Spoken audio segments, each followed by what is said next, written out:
let's talk, let's talk. What you wanna talk about? Let's talk, let's talk. What you wanna talk about? Kitchen talk, let's talk. What you wanna talk about? Kitchen talk, let's talk. Conversations that could. Kitchen talk, let's talk. What you wanna talk about? Kitchen talk, let's talk. Conversations that could. Let's talk, let's talk. What you wanna talk about? Let's talk, let's talk. What you wanna talk about?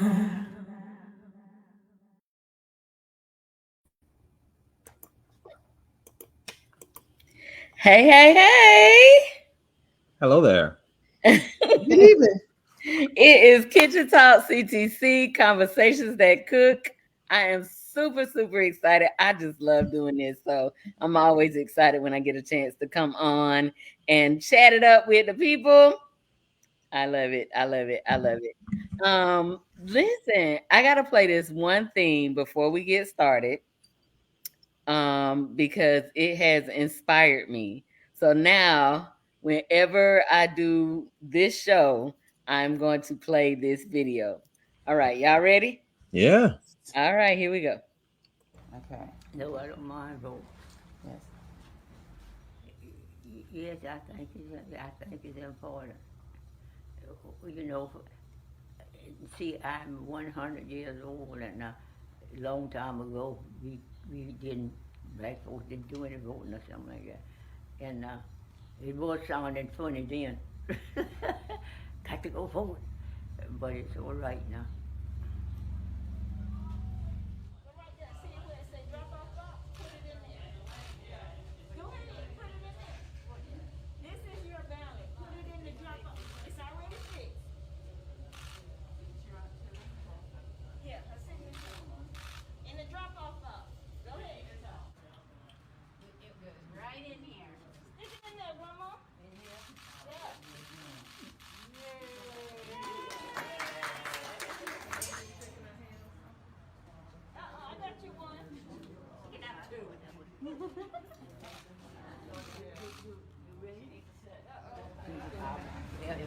Ever since I'm like people vote, I've been voting.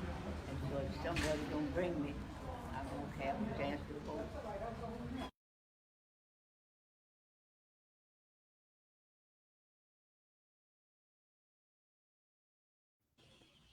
Amazing. Amazing. Like, we have no excuse. Yeah. Like, no excuse. So this is I think this was back in 2020. Um and so as far as I know, she is still living and still voting. Oh, wow. Yeah. She is the great aunt of one of the deacons that goes to my church. Oh, Wow. nice. I think about the stuff that Miss Lenora and people her age have seen Yes. from the impossible to the present, from the possible. Mhm. Mhm. I can't even imagine Mhm. how Mhm. that makes them feel. Mhm. And she even said, like, you when she was before, you didn't really say it. She said it seems funny now, but then it wasn't funny. Like, they were trying to get the vote. And now she votes no Yeah. matter what. The Voting Rights Act was passed in 1965. My husband and my brother were born in 69. My father was born in 38. My mother was born in 47. So they grew up. My mother's from another country, but my father grew up in segregation. Yeah. And, black folk, quote unquote, after slavery had the right to vote with Yeah. the 13th and the 14th Amendment. But after Reconstruction, the progress we made in those short years, they shut it down. And it took a whole nother 100 years for us to be able to vote without the threat of violence. Mhm. And so it's so crucial that we understand we are not far removed from that reality. No. It can go No. very quickly if we let our guard down. So we cannot be complacent, and nor can we be entitled and privileged to the point where we lose the gains that our parents, I can't even Mhm. say ancestors, our parents and grandparents won for us, you know? Yeah, Serious. absolutely. It's so crucial. It is so crucial, which is why this is one of like a staple topic for Kitchen Talk. We are going to talk about voting. That it's like as many times as we need to talk about it because it's so important. And I have expressed so many times my dislike for politics and politicians, but it's so necessary. It's like you just gotta keep doing it until we get it right. Mhm. You just gotta keep doing it until we get it right. But it's crazy. It's okay. So let me ask you guys this. All right, here we go. Pastor D, here we go. So I heard somebody say that they felt like there was an excitement in the air, right? I, I know. Like you haven't seen him, Pastor D, have you? brother. I Welcome don't to have to be America. seen. Good to see y'all, but let me tell you, I don't have to be seen because I will be heard. My voice will count because I will be voting tomorrow. All right. There you go, brother. Let's Right, make it right, right, happen, America. right. Let's make it happen. Good to So see you guys. Welcome to I Kitchen know, Talk. right? Welcome to the show, Fransley Moist. It's awesome, man. Good to see you. Good to see you guys. So we've been digging just right in. McLeod, you know France, right? Yes, Okay, I okay, do. okay. And I want to apologize because I just started talking and didn't give you the opportunity to It's all good. nothing. That's how we roll in Kitchen Talk. It is what we do, and I think people have come to just kind of, appreciate that about us. Yes. But yes, it is Kitchen Talk CTC Conversations That Could. We displayed this inspirational video. I had to play it about a 100-year-old woman voting and expressing her need and passion to vote. I love it. It's so inspirational. And it also just reminds us that we do not have any excuses not to get it done. Not to get it done. And then joining us in the kitchen tonight is Dr. McLeod. And I definitely invited her. She's a historian and a journalist. And we work together, and I value her thought process. So I wanted to invite her in. And then we have and she's been on the show a couple of times too. So I love having her on. Also, we have Pastor Darrick D. McGhee Sr., who we always, every time we have a voting show, Got to be on here. he has got to be on here with his political science background, his lobbying background, and just his wealth of knowledge and everything that we are. We get a good social studies lesson when he's on here too. So I just love it. I just love it. I just love it. And then we're so glad to see Fransley Moist on That's this right. week. Good to be seen. Because our last couple of voting shows, it's just been me and Doctor. You Look working at on you. that? Look at You you. working on that? Look at you. I don't know. I guess you saw something. Okay, Dr. McGhee. You saw something. And me bothering him saying, I just don't get it. Oh, man. So again, this is just one of those topics that you just cannot leave alone. You Yeah. just cannot let it go. You just cannot sit by. It is an ongoing process. So even after, so we get the before we vote. What are we doing before we vote? Are we establishing a plan? Are we doing our research? And then we get okay, here I am. I'm going to vote. So I'm voting, I'm voting, I'm voting. After I've done that, now what do I do? So it's an ongoing cycle. It's not ending just because it's 2024 and it's time for us to vote for a president. No. After on November 6th, we still got work to do. Yeah, because you missed another part to that process is holding the people accountable for the That's ones the you November voted 6th. for. Whether the person you voted for won or not, Yeah. we still got to hold accountable whoever's in office, right? Yeah. So it's not just a blank card to say, okay, Right. yeah, you won, go do your thing. Right. No, we want to make sure that the things that you say you were going to do, you do. Yeah. And maybe even the things you said, you know, you super exceed what you say you're going to do to say, Right. yeah, I want your vote again in the next 4 years.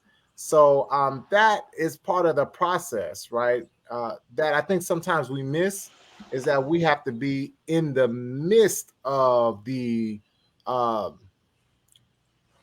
what's the word I want to use? Scholars, the process of government. We need to be in the midst of that, right? So talking to your elected officials and writing to your elected officials, letting them know, hey, this is something that I care about. This is something that we need to move on. These are some of the topics we need to address. Right. And maybe I don't like how you're moving in this manner, and you need to tread lightly because, again, you were elected to be here. Right. This is not a full-time, this is not a, what did Donald Trump say? I don't want people to vote again. Yeah, No, Wow. that's Not not a- going to happen, right? So if you don't do the job, guess what? You got to go. However, if we are not careful and do the job, You hear what he it said? could happen again. It And could Why the happen. Why the our eyes? job. Why the eyes? I'm Why just the saying. eyes? Saying. That is our job I'm to just because elect. and I don't know. Well, y'all know I feel a little jaded anyway about all of this. But when I think about how it was something that just happened with the hurricanes, and somebody who is supposed to sign off on the emergency relief funds is saying they're not going to sign off Oh, that's the Speaker of the after House. the election. Speaker of the House, Mike Johnson. Yeah. Yeah. The That's emi- after the election. yeah, People Just- are hurting and in distress and Yeah. trying to put their lives back together, and you have the power to help, and you're not going to do it for whatever reason. But you in office for the people. but you the key word is power. Mm. And if we want to give away our power, then we don't vote, or you don't engage. But they are in power, and their decisions impact our people. I mean, look, voting was never intended in this country for the masses. In America, it was white men, the age, can't get the age wrong, property owners. Those were the ones who were eligible to vote. So that lets you know right there, it was not about equality. It was about wealth, and it was about gender and power, because they felt that they had the intelligence and the wherewithal to think and make decisions for the broader group of people. And so you don't start seeing poor people voting until after the Civil War. You definitely don't see Black people voting until after the Civil War. So in masses, when I'm talking about with poor people. So it's always been a game of power and money. So if you want to see that power, now that we have all the conveniences in the world, and we can be complacent, and then when things get too bad to turn around quickly, then we're stuck and we're in a struggle. But that man is sitting home in his comfortable home. He doesn't have to bury a loved one or two, or like one man who lost 11 members of his family at one time in Hurricane Helene, because the house washed away. And where do you bury them? Because everything is messed up in the town. Yeah. He can sit comfortably to say, well, we'll just wait until after the election, because we have to have we have to have specific numbers on what the damages are. Any type of appropriation is based off of an assessment when you're talking about natural disasters. But So you know what? I was it's not educated on this point that prior to the federal government getting in and providing services, the state government has to do its part, right? So the state government has to do the assessment. The state government has to provide X, Y, or Z. And then the federal government comes in and provides that extra fee. So there's so many layers that we miss, and people who are supposed to be a part of the process, that we can't just pin it on one. So yes, one person is sitting and just watching, but he's not the only one. There are a lot of people who need to be doing their jobs to ensure that these cities and these families, they get back to some type of normalcy, right? And it's never going to be normal again, but some type of normalcy. And that starts again, not at the federal level. It actually starts at the state level. What is the state doing to ensure that they're providing whatever type of service they can provide to their citizens? And then come down to the federal government to say, okay, here's what else we're going to do to ensure you get back to normal. yeah, the request, that's true. The request, though, was for them to release additional emergency funds so the states would have access to that immediately and not have to wait. And that's what the federal government was holding up, because the House wouldn't sign off on it. So the states are at the mercy. You see what I'm saying? So I definitely agree with you. I definitely agree with you. But again, I do think it goes back to that red tape, right? So what did the state do? Did the state use their fundings, or are they still just going after the federal funds before they even touch their coffers to start the process to help the people that they took office to help, right? So let's ensure that we're using our dollars. Let's ensure that we're pushing and giving our best efforts. And again, yeah, we want those funds immediately because we want to, again, help as many people as possible, and not slow up the process. That red tape kills us every single time. So for but me, I think it's on both sides of the fence. It's beyond all of that. It's just the fact that you're sitting in a place to help people and you're not. And this is what you tell us when you run. I'm here for you. And it's not just this particular incident. Correct. It's so many things that you don't do for politics. Yeah. That do not, you have no consideration to me for the people. That's the part. And I agree. It's the people that miss out. Yeah. Every time. Yeah. Every time. Yeah. Jump in there, Pastor. Listen, you're sitting on the edge. This is great conversation, and every scenario you guys lay out is correct. I think the thing that we're forgetting to discuss is the system runs smoothly when the politics don't get involved, right? The politics are heavily involved, and so what's been discussed is right. But you think about it. What incentive does our governor have to cooperate, work with the president?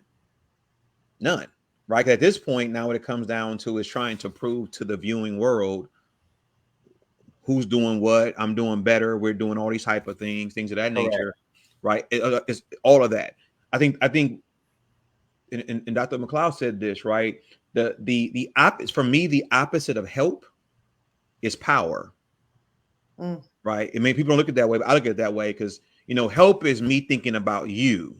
Power is me thinking about me. Right. Think about people who serve in Congress, for example. Why do they stay well into their 80s? Because they can't relinquish the power. Right. Right. They could be senile, like hard of hearing, whatever it may be. But their whole name has been associated with that position, the level of power. So they keep running for re-election because that's what they're known for. Right. You think about our Speaker Johnson, as was aforementioned, saying what he's not going to do. And what was interesting about that is within the same Republican Party, he has people who are saying they want to, they want to unseat him. Right. The same ones who elected him to speakership over Kevin McCarthy. Now they want to move him out of the way. So it's when power is put in the hands of certain persons, it becomes even more detrimental. And the people who lose is always the people, It's always right? It's always the people. Politicians have learned what to say to garner the vote, to win the race, to secure the seat, and to stay in it. If you research it, it's not impossible, but it's very challenging to unseat an incumbent. It's not impossible, right? But you look at some of these people who serve for years, right? Because it's hard to unseat an incumbent. And so they realize what they need to do. They know that they need to show up at certain points before the election, say the right things. But Fran said it earlier, right? Well, we don't do accountability well. Mm-hmm. We'll do accountability well. We'll vote, and once the election's over, come November 6th, some people are gonna go back to business as usual. Yep. For another 4 years or so. And here's the thing about it: we'll go another 4 years, but in 2 years, we're at a gubernatorial election, Correct. right? With an open ticket, Yep. right? So this is an open ticket, and we'll sleep on the midterm election. Correct. And so it's those type of things. But that word power is a dangerous thing in any setting. When people secure power, especially when you have power with ulterior motives. Mm-hmm. I think the piece with the power is understanding when the power should be used, right? Correct. Currently, this is the time for the people to show their power, right? Good point. Your power right now is to say, okay, this is who we want to move on, and this is who we want to support. This is when we show the power that we have. I think where we also lose traction is when we don't do the grassroots stuff. So why do these people stay in power for so long? Specifically, when they're not doing a good job, is because we don't do the grassroots work to say, okay, this guy or this gal is not doing a great job. What can we do? What do we need to do? Let's go to church, door to door, bank to bank, right? Person to person, to say, hey, we have somebody that's going to do a better job. This person said that they were going to do a job. They have not done that job in X amount of years. Even if it's one, we now are ready to move on to the next person, because this is our chance and our time to use our power. But again, we fail to use it. We get caught up, as Rev just stated earlier. We get caught up in the politics. Mm-hmm. You know, they show you a pretty dime or a pretty car, and you're like, oh, okay, yeah, I got you. No, what have you done, and what are you doing? And what do you plan to do? And sometimes the shift is not an easy one, because make no mistake about it, the deck is stacked against us. Oh, yeah. Because of all of the manipulation of the political system, the electoral system, it's designed when the people who are in power lose, they change the rules and they have all these shenanigans to shut you out. So gerrymandering, which is redistricting, they draw these ridiculous lines to carve out the voting population that they want to put in the majority to keep them in power. Yep. Mississippi was 80% Black, but all of its elected officials were white at the local level, the state level, and the federal level. That's not a coincidence. Nope. And the world would have you think that Black folk were so disconnected and uninterested or incapable of managing for themselves that they wouldn't even get out to go and vote, when the truth of the matter is that when they voted and they put those people in office that they wanted, then the other side, they executed a game plan to shut them out, to where the minority in Mississippi is in power.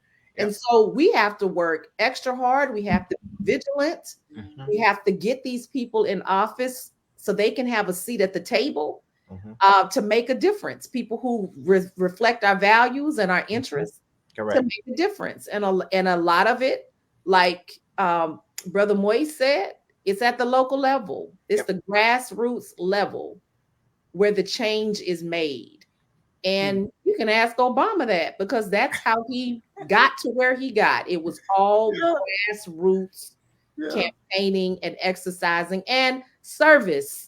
Yeah. We use the word power for the corruptible side. And if you think about the people who are noble and in leadership, who are doing well for mankind, they use the word service. Mm-hmm.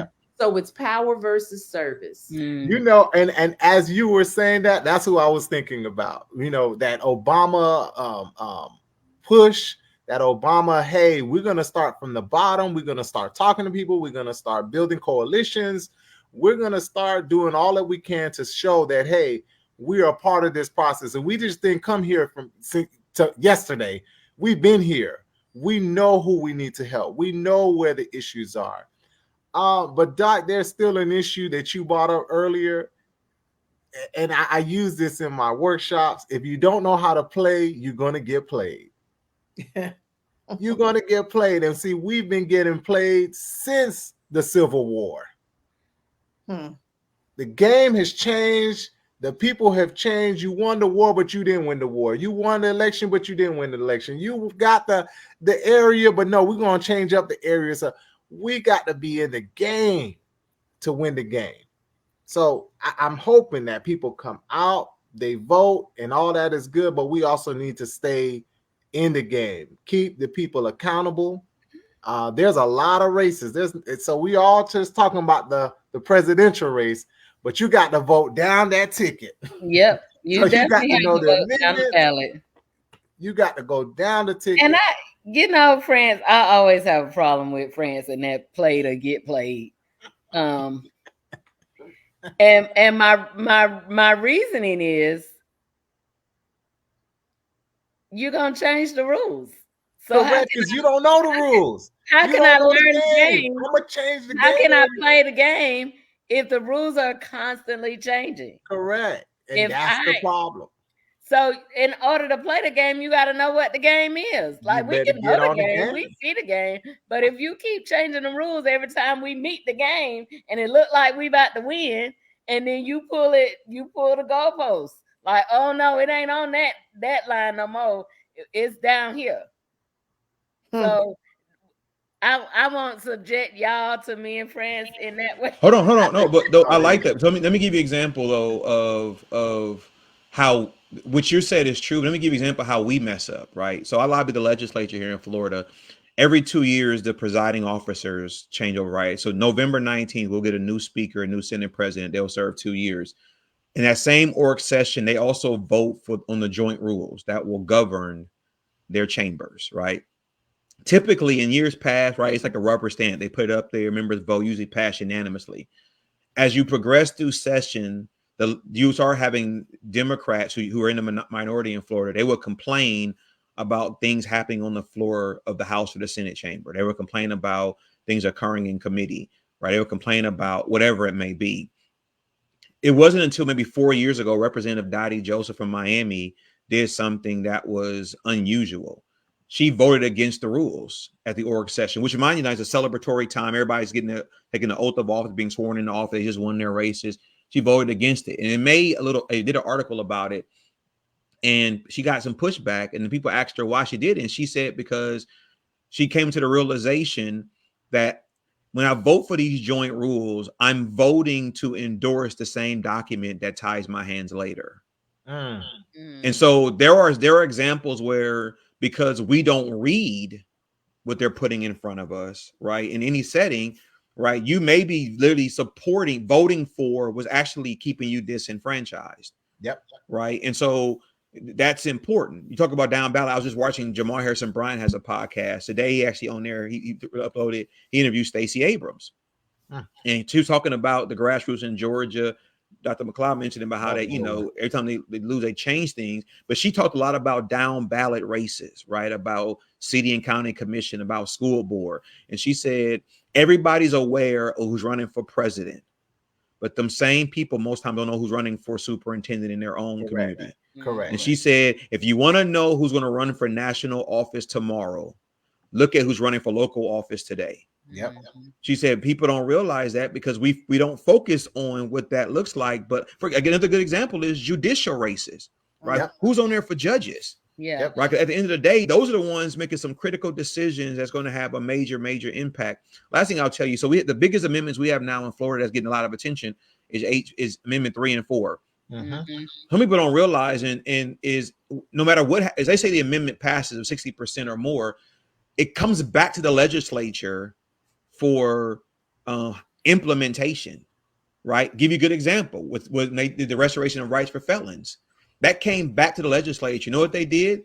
They didn't say, well, that's really not what the voters meant. Yeah, they approved it. They didn't mean it that way. So then they started massaging and basically trying to speak for the people, what it meant to say, because it comes back to them. And so when you fall asleep the day after the election, which is what they're expecting, then what ends up happening is that you went to sleep at the wrong time. And so it's very important to know who's on the ballot, know the issues on the ballot, read what's on the ballot, right? And then when you vote, then hold people accountable in that regard. Let's remember now, in the Black community, if you ever wanted to run for office, you had to come through the Black church, right? You had to be able to speak to the people and explain what was going on. But on the back end, if you won, those same churches were in your face constantly reminding you of what you're doing and you're not doing. And now what's happening is you almost have clergy sometimes being put on the payroll of politicians to keep them quiet.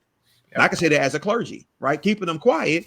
And so when they need to be speaking out on behalf of their congregants, they're quiet on those things because something happening on the other end. That's why now you're seeing more people getting contracts to help, do sign waving or phone banking and so on and so forth, because the best way to silence you is to pay you. Yeah. Correct. You got to check. You got to check.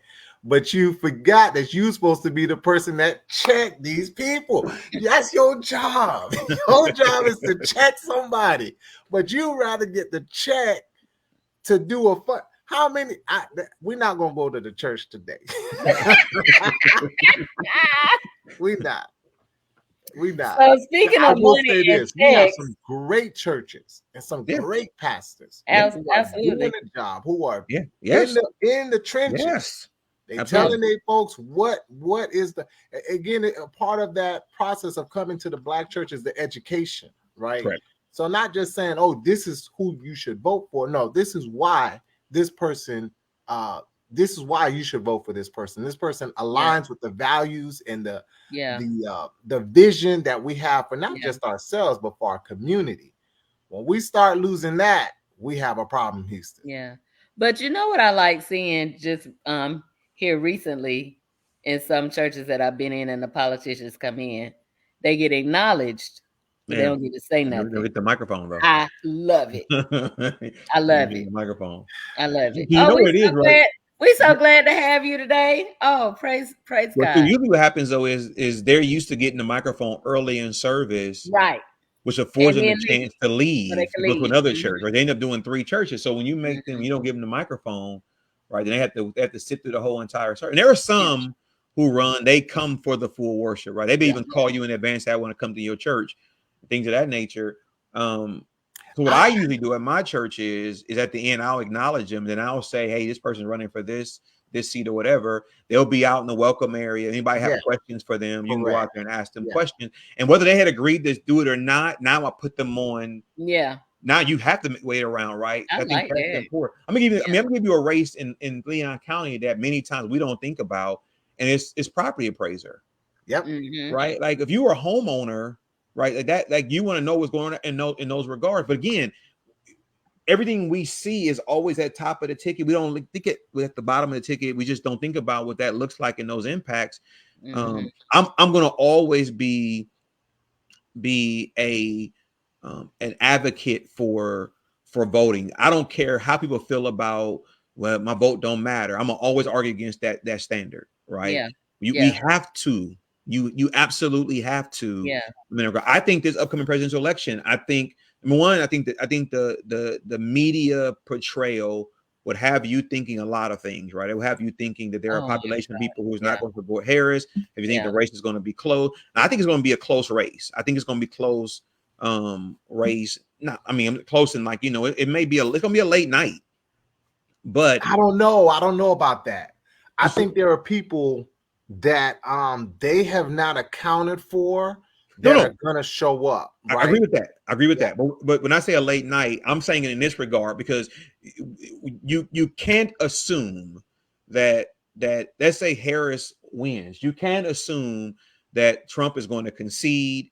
you can't assume that he's Oh, not he's going to not. claim No. stolen, right? That's what I mean by a late night. It's going to be a lot of other things, right? And so they're going to be those things are taking place, but you can't worry about those things. You got to do your part in the whole process, and I think people got to be mindful of that. Now, you mentioned earlier at the beginning of the show, Lisa, that I wanted to come back to about. I think you used the word momentum or excitement. I can't remember which word you used, and it is. I didn't quite get that one all the way out. There are people who are excited. They're motivated. You know, they're really, really intrigued about what's going on. You know, a lot of things happening. I have to give kudos to Harris's campaign in this regard. She got a late start and recovered really well. Right, to make it to really become legit, because you would really want to have way more time than she had. Yeah, but you know, she hit the ground running, and I mean, you raise that amount of money in 24 hours, right? Makes things different. But it's we have to make sure that we're doing our part of continuing to educate ourselves, talking to people, encouraging people to vote. All those things that have to be done, because the video you mentioned in the beginning, 100-year-old lady from a few years ago, but it means something different to her. But it's also means something to us as well. Right. And so I was talking about the some were talking about the excitement, and then I think I was listening to DL Hughley the other day, and they were talking about how some people are having a little bit of anxiety about this election. It's just like the whole gamut of emotions are really surrounding what is going on, because this really is like, or can be, a historical moment. Well, it will be. What is going to be the reaction if it is a historical moment? Come on, Madam Hair Historian. I want to hear Doc on this one. It's going to be historic way, because we've never had a fool be president, tell everybody to go and tear down the country, and then come back and run for office and get reelected. So that would be a historical moment. Having our first woman would be a historical moment. Have we had one? Usually presidents, they run back to back, right? They do their 8 years. After Roosevelt, after Franklin Roosevelt was in office for 16 years, they was like, dude, we got to cut it. So, you know, you did your consecutive, you ran, and, you know, but we lose sight of the fact that this man helped incite a riot against our government. All right. That's sedition. That is a crime. That is a crime, right? And let me add this too. I know you're going to put this, but people died. Because he said, people died. People who worked for the government died. And it's because there is a contingent of society who was emboldened by his leadership. So leadership matters in your churches. It matters at our universities. It matters at our government. It matters in our home. If our house is in chaos, you better believe mom and daddy are in chaos. So, you know, the leadership matters. So we can't let him wash his hands clean of that. And so he had a role, because he emboldened his mere presence, which was a backlash of an Obama being elected back to back. Those people were stewing. They've been pissed for a very long time, right? And so that happens. All right. America prides itself on the peaceful transition of power. That did not happen. It did not. Under his leadership. So now we've got a man who has monopolized Biden's 4 years, his entire 4-year presidency. We've heard nothing but Trump, Trump, Trump, Trump, Trump, Trump, Trump.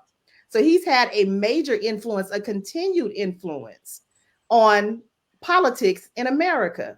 If this man gets reelected, that's historic, that you're going to have someone come back, get back in office with all of the, you know, the issues that he claimed. If Vice President Harris gets elected, it's a historic moment. It's a woman. She's a Black woman. She's a minority, Indian woman as well. So all of these things are coming to play. And make no mistake about it, the woman is qualified. I am confused as to people who's questioning her qualifications. She rose in the ranks from an attorney to an attorney general to a senator to the vice president. I mean, she has the political background. You remember Trump was a celebrity, so he didn't have any political type of still don't have it background. Yeah, but he's what America wanted and put him in office, right? So either way, it's going to be a historic moment. The question is how will it affect the masses, and how will the masses move under these leaderships and under these regimes, whichever regime it is. And that's why there are a lot of people who have a lot of anxiety, because the results of elections can cause a lot of chaos. Yeah. I mean, and it can cause a lot of bloodshed. It can cause a lot of angst at the workplace. It can cause a lot of dissensions in our homes. And so people have a lot to bank on. And we're so polarized. Our country is so polarized that we have just lost sight of humanity being at the forefront. Now, politics is at the forefront. So it's nerve-wracking. And, you know, people are concerned about their lives. And I don't mean just the conditions of their lives, but literally whether they live or die. Because folk are concerned about their medicine, folk are concerned about their money, whichever group you land on. And so I think there is a real cause for concern. One thing that I wanted to mention about when we talked about power, and when we're talking about Mrs. What's her last name? The lady you showed in the beginning? Miss Lenora. Miss Lenora. During her time, her 100 years she's been around. So what, we're in 2024. So she was born in 19. That was a few years ago, though. So that was a few years ago. No, that was 2020. So yeah. So she was born in 1920. Yeah, probably. Right. Yeah. So one thing that we had, and I'm talking about Black folk now, I'm shifting gears because that's where I'm concerned about. I'm concerned about the gains being rolled back. And make no mistake about it, they've already been rolled back. We are farther behind the 8 ball than we have ever been. I mean, even here in Florida, it is almost a crime to teach true history. Right. And so not almost, it is a crime. It is. But during that time period, we had Black institutions. We had Black newspapers, our Black churches, we had Black businesses, we had Black educational institutions, and our institutions were the conveyors of information, and they were sharing the information about what we should be doing, how we should be doing, how we should be moving. So we were a collective unit. Right now, we are very divided as Black people. Even if it's not on a political issue, just economically, we're not, we're on very different spectrums, our faiths and our thoughts and all of these types of things. So us moving together as a block, a voting block or an economic block, that's very fragmented. And until we start unifying like we used to be and move together as a unit, we're going to struggle regardless of who's in office at the state level, the local level, the federal level. And so we've got a lot of work to do because we've got to unify ourselves in order to move regardless of who is in office. So Doc, let me ask a question of you, because I love what you're saying, but I struggle with this, and I feel like this race here has, I don't know if it's magnified or just resurrected some things, right? Like I feel like there's some Black men who looks at a Black woman and say, you don't qualify. You need to be in the kitchen or in the bedroom, right? I feel like there are Black men who are falling behind the shiny object, right? And so they're swayed by whatever Trump is proposing. But the question I was going to ask you is, as you talking about history just then, do you have an opinion or a thought on when the shift started taking place?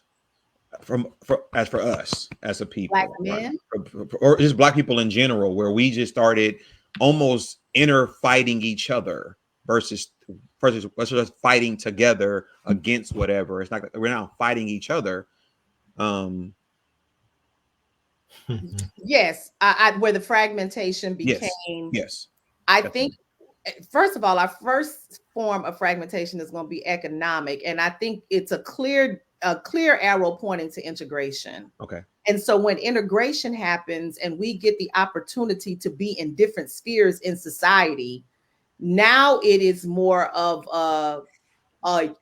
looking out for myself versus looking out for community, because we had a lot more to lose.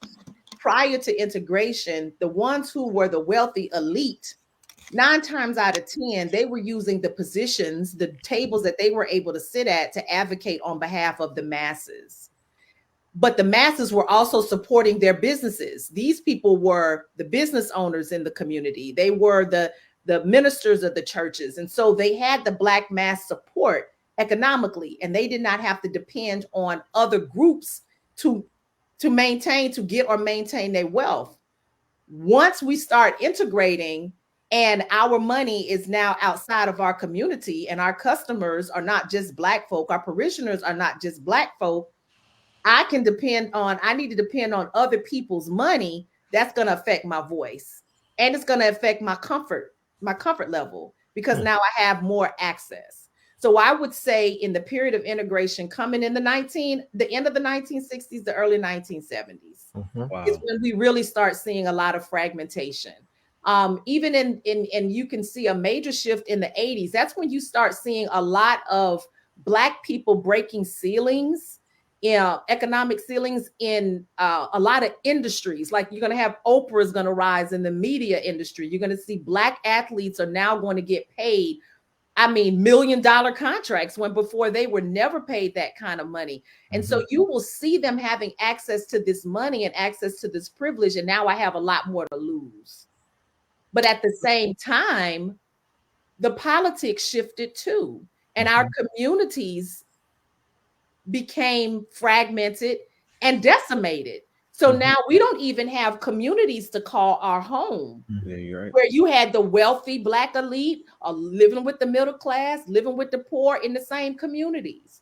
And so we got a lot of fragmentation. I think as far as our brothers today, a lot of them feel it's a lot of people struggling. Yeah. And correct. when you have any sliver of opportunity to exercise your power, you're going to do it. And sometimes it manifests itself in many unhealthy ways, and those ways might be against each other.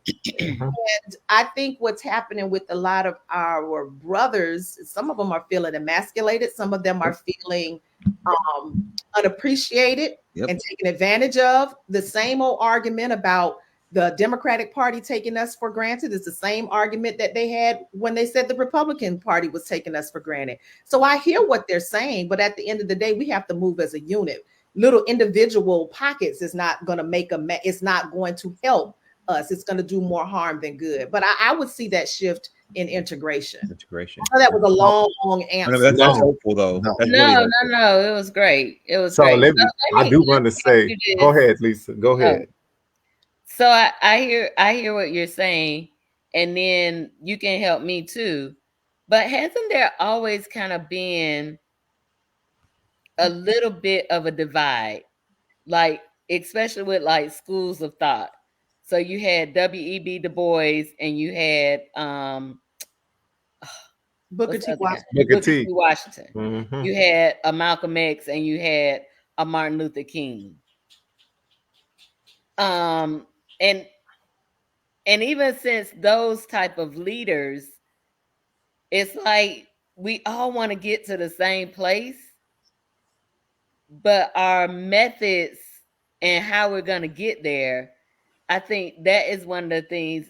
So does that stem from the segregation part too, of us not being able to come together and decide? Or is it about the leadership? Am I going to be in charge? I mean, we see it. I've seen it in churches. Like, you want to have a citywide revival. Well, don't nobody want to do it because what pastor going to get the money? What pastor going to be in charge? Who church is going to be at? Let me tell you, thing. It's Let just me tell you, Lisa. That's why I shook my head, and Doc, you made some valid points. Valid You points. did. But first, before I even say that, I'm a black man, and I'm voting for the Harris campaign. So I got to put that out there. I'm a black man, and I'm voting for my vice president. So for all my black and brown and white men who have any type of sense, let's get on it. Okay, number 2. This thing has gone back since Willie Lynch. See, that's the thing. We have to go way back. We can't just go a little bit. We got to go way back. This thing has been ingrained in our system since Willie Lynch. The process of separating, the process of saying, okay, you get a little bit more than this person, and you don't have to work as hard as this person, and you can stay by my side, and you can help raise my kids, and you have to stay. This has always been an issue for us, and we never have gotten past it. Again, this is Willie Lynch. This is Civil War, where property was taken and we didn't get any of the prize. They changed the game on us. And I think, again, until we rectify that, until we go back to that and say, okay, what can we do to heal from that?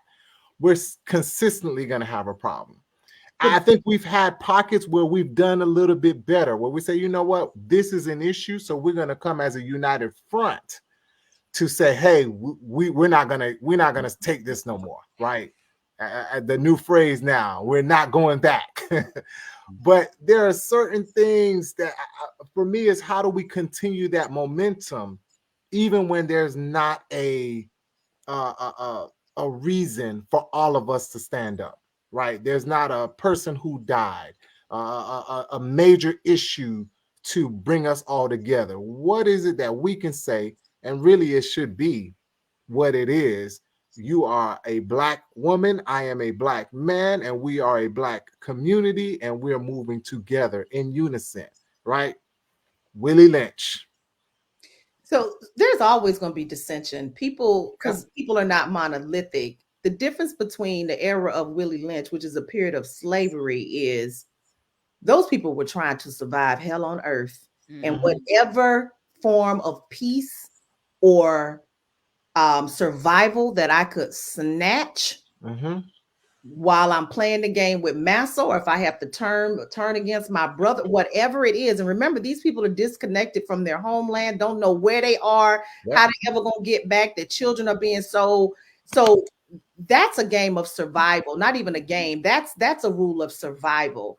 I'm talking about when we have all the conveniences in the world and we have choices. And that's why I feel like that we have safe options and safe choices.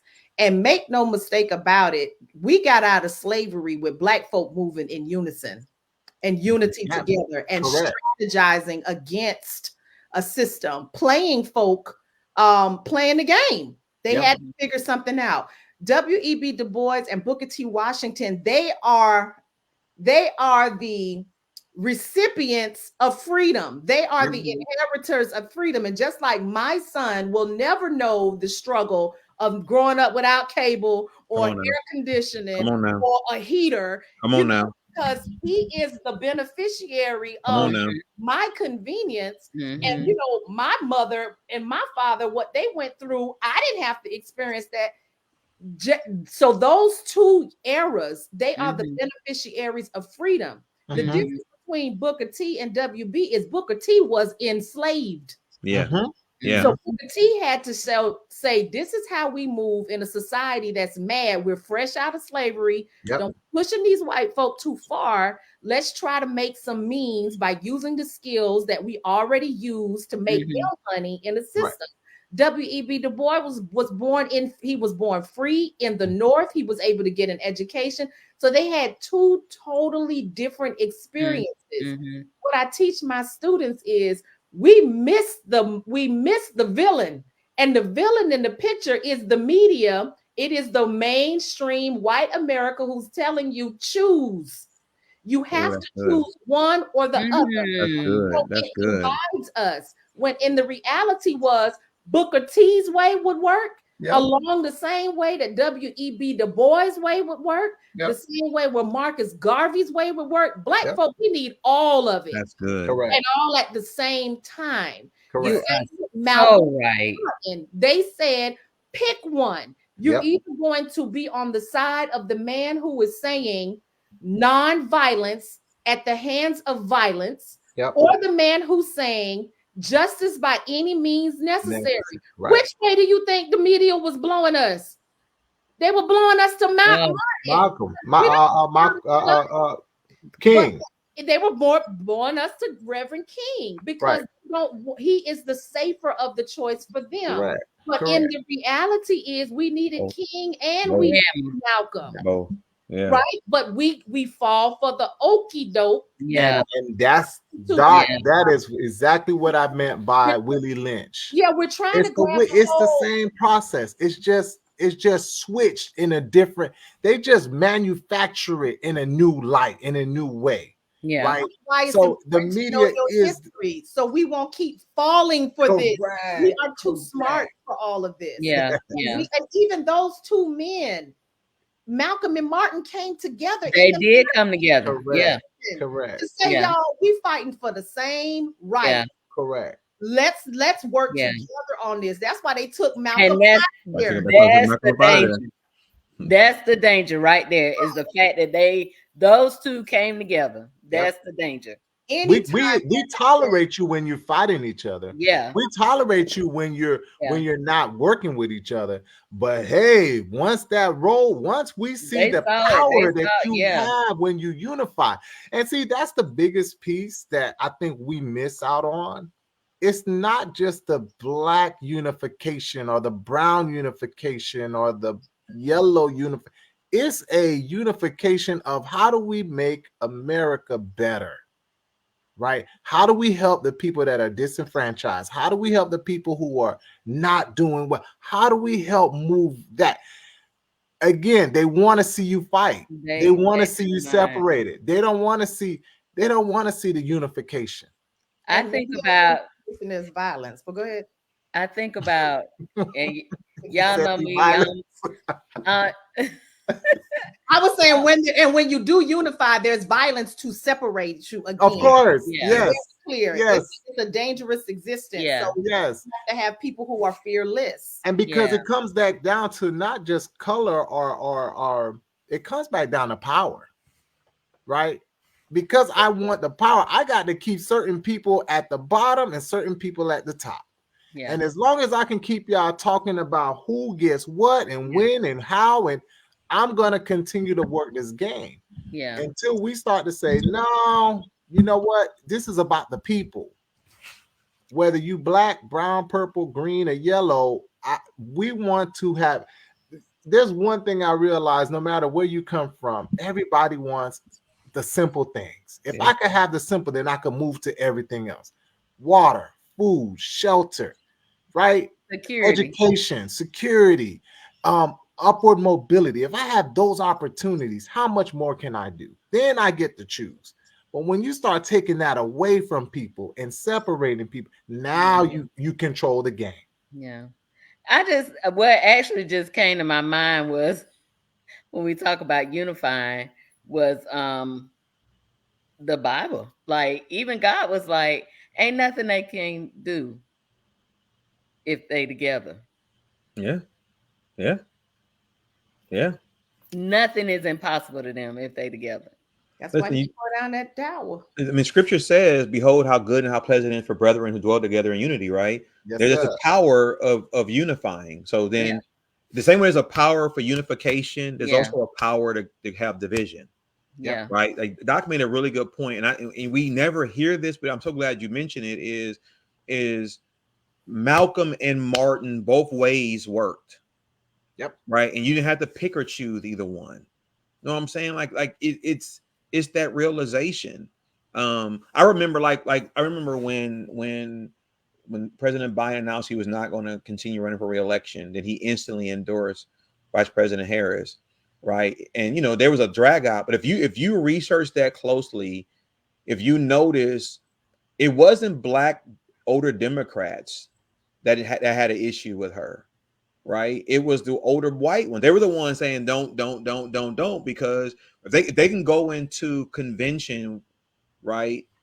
But what was interesting is what I was hearing from people in the world I work in is they weren't talking about the white Democrats in Congress were saying anything. They were saying, where are the Obamas? What do they think about Kamala Harris?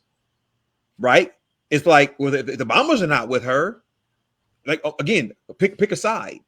Right. So then when they finally came out to the convention and they were very loud and boisterous, then all of a sudden it's like everybody got quiet again.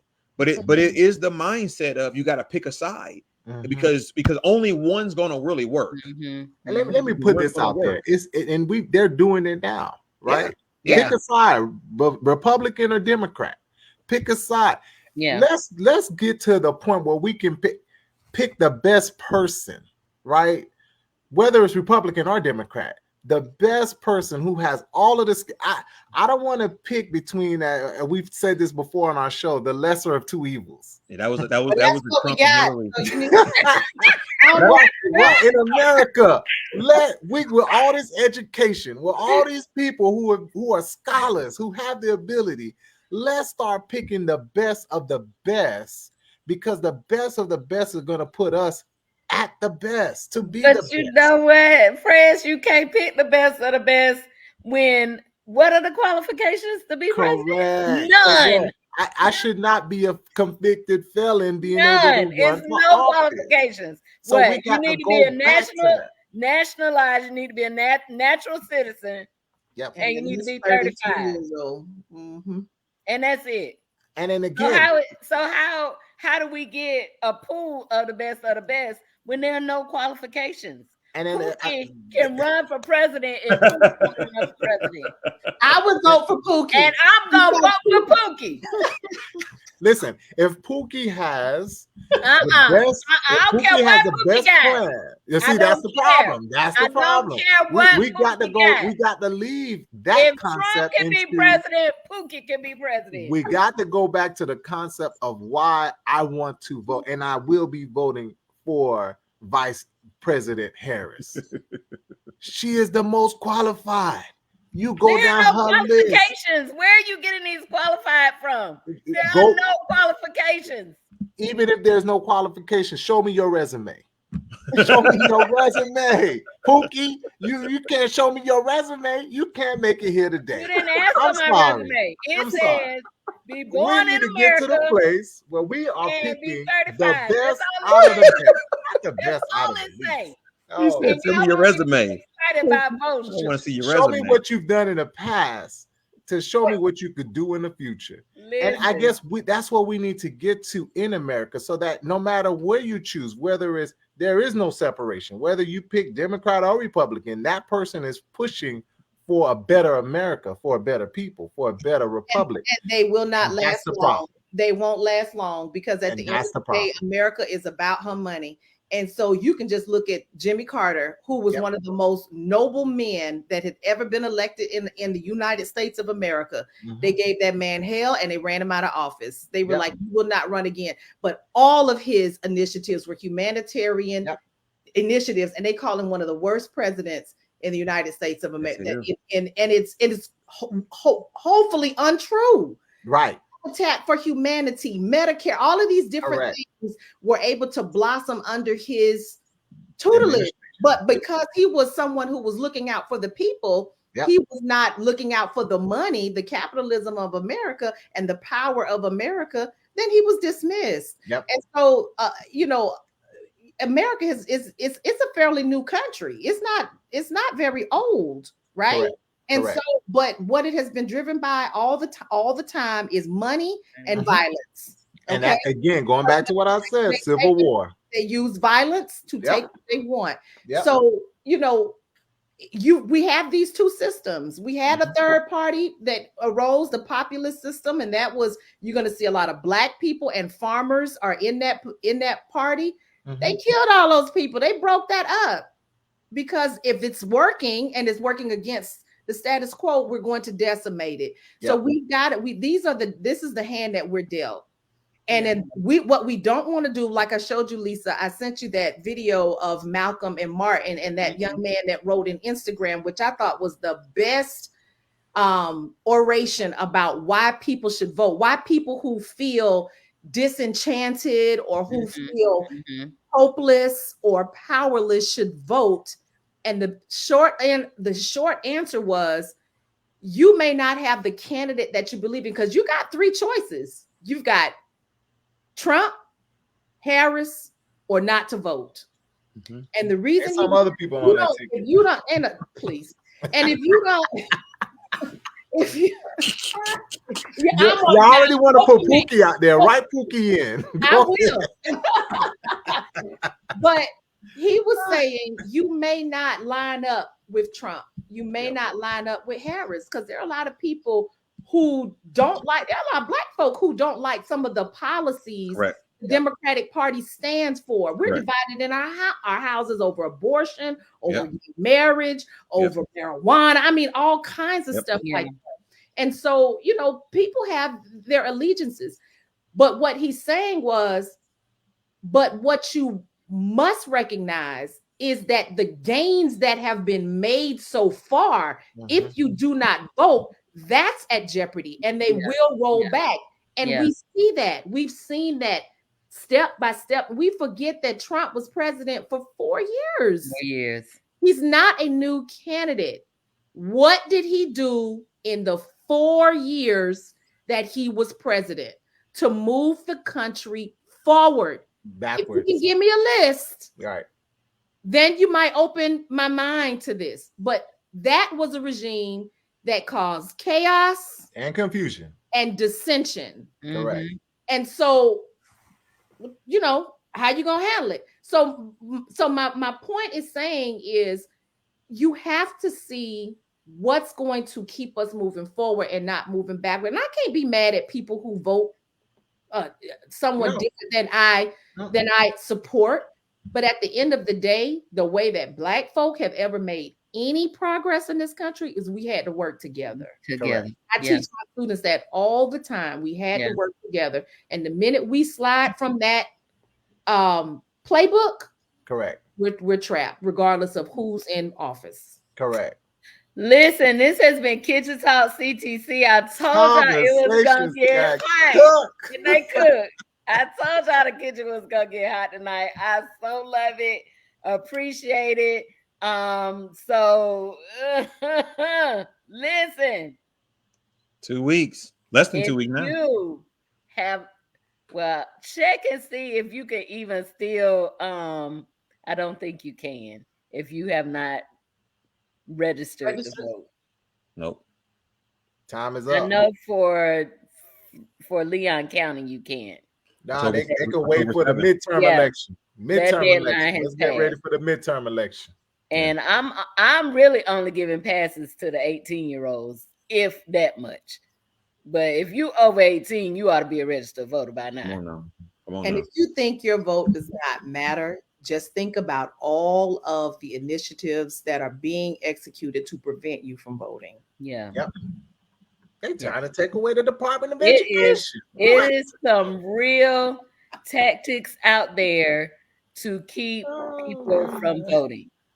This is crazy. And so we be mindful, be watchful. If something don't seem right, call somebody. Yes. Call somebody. Early voting has call Pookie. Don't call Pookie. Don't call Pookie. Listen, but you can call me. Call them and let them know. Let them know. Call the NAACP. Yep. Call the Urban League. Call whoever you can think to call and let them know what is going on. Something that was kind of alarming. We gotta go, but I gotta say this. Something that was kind of alarming that I heard on the news report today was that the Republican Party have enlisted about 200 volunteers to be in the precincts, in the room. I don't know how that worked, but they supposed to, be overlooking, making sure people don't vote twice and making sure this and making sure that. I'm like, I don't know how that works. But anyway, what I'm saying is there are tactics out there, guys, that we have to make sure we are paying attention to what is going on. It's real. Stay safe, stay blessed. Vote like your life depends on it. Because it does. I wasn't gonna say it. I'm trying to tell you. Pookie for president. No, It is. Life President. depends on. I can't tell you who to vote for. Pookie. Vote. Oh, You already said Pookie. No, Pookie not on the ballot. I'll write in Lisa. I will write in Rev before I write. Do not waste your vote on the writing. Yes, please. Maybe Pookie in America now thinking they about to become president. Because of Lisa. Hey, I vote for Pookie over Trump. Sorry. We gotta go. I think I'm with you on that one. Listen, okay. Oh, you joining me on something? Oh my goodness. Listen, if you are watching us on YouTube, hit the subscribe button. Make sure you turn on your notifications so you will not miss another show. If you are watching us on Facebook, hit the like button. Also turn on your notifications so you won't miss another show. Listen, we are here every Thursday at 9:00, just having these great conversations, and hopefully you're having great conversations as well. Let's keep talking. Let's keep working. Let's keep doing. This is our life. This is our world, and we do have a say, and your say is at the ballot box. Amen. It is at the ballot box. Thank you, Dr. McLeod. Thank you, Dr. McGhee. Elder McGhee. Just invite me to the graduation. That's all. Hey, listen. Make sure I'm there too. Thank you, Dr. Moyes. I think you're working on one. You just ain't told me yet. Mm-hmm. I am. You know. I know. You hadn't told me, but I know. Amen. Yeah, I know. About. That's okay. Y'all go ahead, y'all young people. I'm not going back. I love that. Listen, thank you so much for joining us in the kitchen. We'll see you guys next week. Thank you. Good night. Good night. Good night. Let's talk. Let's talk. What you wanna talk about? Let's talk. Let's talk. What you wanna talk about? Kitchen talk. Let's talk. What you wanna talk about? Kitchen talk. Let's talk. Conversations that cool. Kitchen talk. Let's talk. What you wanna talk about? Kitchen talk. Let's talk. Conversations that cool. Let's talk. Let's talk. What you wanna talk about? Let's talk. Let's talk.